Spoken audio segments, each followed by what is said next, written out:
Hello dear student, welcome back to our channel R K centre. दोस्तों, आज के video में हम लोग जानने वाले हैं मेजर 6 हिस्ट्री के प्रश्न पेपर के बारे में, जिसके थ्रू से आपको पता चलेगा कि आखिर किस प्रकार के प्रश्न दोस्तों आपको मेजर 6 हिस्ट्री के अंतर्गत में पूछे जाने वाले हैं। मिस कह सकते हैं कि एमजे 6 हिस्ट्री में किस प्रकार के क्वेश्चन आपको एग्जामिनेशन में देखने को मिलेंगे, उसको आज हम लोग चर्चा करने वाले हैं। क्योंकि ये जो प्रश्न पेपर है उसके माध्यम से आपको पता चल जाएगा कि आखिर कौन से क्वेश्चन कितने मार्क्स का रहेगा, है ना, और कितने क्वेश्चन 15 मार्क्स का होने वाले हैं, कितना क्वेश्चन 5 मार्क्स का होने वाला है और कितना क्वेश्चन एमसीक्यू होने वाला है। ठीक है, एमसीक्यू होगा कि नहीं होगा, वो हर चीजों के बारे में हम लोग आज जानेंगे।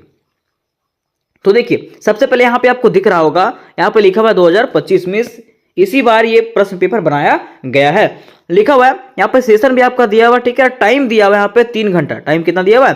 3 घंटा। और फुल मार्क्स जो आपका 75, मतलब 75 फुल मार्क्स आपका होने वाला है मेजर 6 का। ठीक है, आगे देखिए, मैं आपको बता देना चाहता हूं कि यह जो प्रश्न पेपर है वो 2 भागों में बटा हुआ रहेगा, मींस ग्रुप ए और ग्रुप बी। क्या क्या? ग्रुप ए और ग्रुप बी। ठीक है, ग्रुप ए जो रहेगा वो आपका 15 मार्क्स का होने वाला है। कितना? 15 मार्क्स का होने वाला है। ठीक है, उसके बाद ग्रुप बी जो आएगा वो आपका कितना मार्क्स का होने वाला है? तो 60 मार्क्स का होने वाला है। टोटल अगर हम लोग जोड़े तो 5 यहाँ पे हो गया और 6 7 7, मतलब 75 टोटल आपका होने वाला है। ठीक है, तो ग्रुप ए में जो है आपको 5 एमसीक्यू देखने को मिलेगा। मिस कह सकता है कि 5 वन लाइनियर एमसीक्यू, जिसमें आपको ऑप्शन नहीं मिलेगा, है ना। उसके बाद जो है 2 क्वेश्चन आपको 5 मार्क्स का मिलने वाला है। तो देखिए, पहला प्रश्न यहां पे पूछा गया है कि 1857 की क्रांति को और किस नाम से जाना जाता है। तो मैंने ये प्रश्न बड़े ही आसान शब्दों में आपको बताया है। अगर हम लोग बात करते हैं 1857 की क्रांति का, तो इसको जो है ना सिपाही विद्रोह के नाम से भी जाना जाता है। किसको? 1857 की क्रांति को सिपाही विद्रोह के नाम से जाना जाता है। नेक्स्ट क्वेश्चन की तरफ बढ़ते हैं। अगला प्रश्न हमारा है कि लॉर्ड लिटन ने कौन सा कुख्यात कानून पारित किया? ऐसा कौन सा कानून उन्होंने पारित किया था जो कुख्यात रहा था, है ना। तो ये प्रश्न, ठीक है। नेक्स्ट प्रश्न हमारा है कि लॉर्ड रिपन ने किस शिक्षा आयोग की स्थापना किया?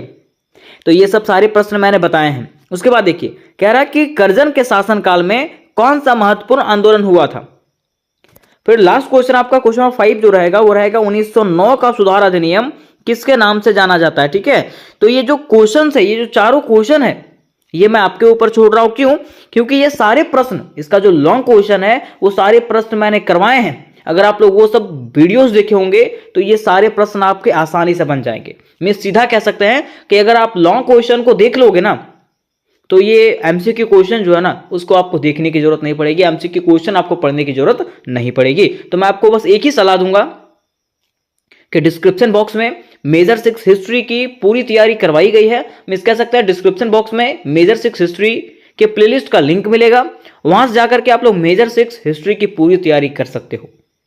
उसके साथ साथ मैंने एक लॉन्ग वीडियो बनाया है, मींस 2 घंटा का लॉन्ग वीडियो बनाया है, जिसको देखने के बाद आपके मेजर 6 पूरा कंप्लीट हो जाएगा। तो जल्द से जल्द जाकर के आप लोग उसको देख लो, और व्हाट्सएप ग्रुप का लिंक मिलेगा वहां से डिस्क्रिप्शन बॉक्स में, वहां से आप लोग व्हाट्सएप ग्रुप में भी ज्वाइन हो सकते हैं। आगे देखिए, अब यहां पे जो प्रश्न पूछा गया है, लिखा हुआ निम्नलिखित में से किन्हीं 2 पर संक्षिप्त टिप्पणी लिखें।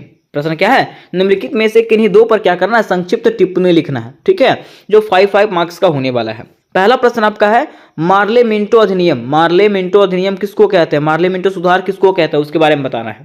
दूसरा, 1857 के विद्रोह के प्रभावों का वर्णन करें। 1857 के क्रांति का क्या प्रभाव हुआ था?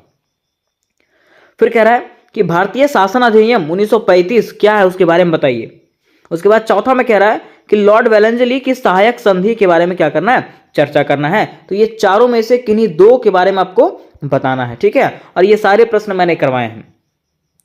मैं बार बार बोल रहा हूं कि अगर आप लोग ये सब नहीं देखे हैं तो डिस्क्रिप्शन बॉक्स में इसका लिंक मिलेगा, आपको कहीं भटकने की जरूरत नहीं है। मैंने AC3 हिंदी की भी तैयारी करवाई है।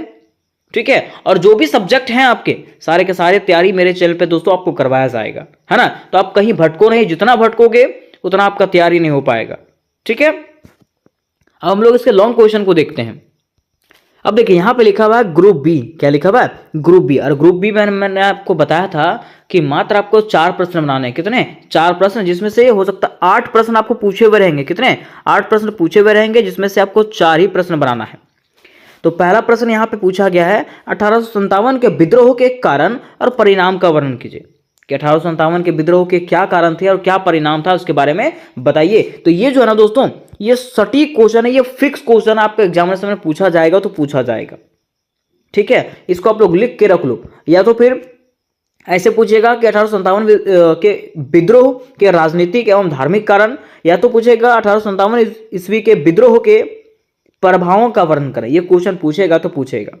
उसके बाद नेक्स्ट क्वेश्चन की बात करते हैं, लिखा हुआ भारत शासन अधिनियम 1935 की विशेषताओं का वर्णन करें, है ना, ये पूछा गया है, सो है।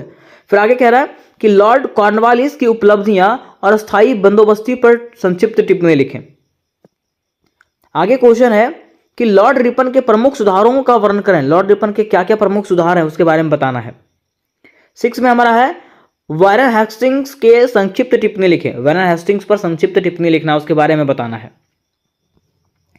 7 में प्रश्न हमारा है मॉन्टेग्यू चेम्सफोर्ड सुधार, जिसको हम लोग भारत शासन अधिनियम 1919 के नाम से जानते हैं, इसका क्या करना है, वर्णन करना है। और लास्ट प्रश्न हमारा है भारतीय स्वतंत्रता अधिनियम 1947 को समझाइए। ये भी फिक्स क्वेश्चन है आपका। बाकी और जो क्वेश्चन है, ये सारे क्वेश्चन जो 8 प्रश्न यहाँ पे आपको देखने को मिल रहा है, ये सारे 8 के 8 प्रश्न मैंने अपने YouTube चैनल पे दोस्तों करवाया है और बड़े ही आसान शब्दों में आपको बताया है। मैं फिर से बोल रहा हूं कि अगर आप लोग उसको नहीं देखे होंगे तो डिस्क्रिप्शन बॉक्स में उसका लिंक मिल जाएगा, उसके प्लेलिस्ट का लिंक मिल जाएगा, वहां से जा करके आप लोग major 6 history, major 7 history, major 8 history सबकी तैयारी एकदम आसानी तरीके से कर सकते हो। और इससे रिलेटेड अगर कोई आपको प्रश्न होगा, आपके माइंड में अगर कोई प्रश्न होगा तो मुझे कमेंट करिएगा। इसके बाद मैं इसके MCQ क्वेश्चन का भी वीडियो बना दूंगा। ठीक है, तो मिलता है नेक्स्ट वीडियो में, तब तक के लिए जय हिंद, जय भारत।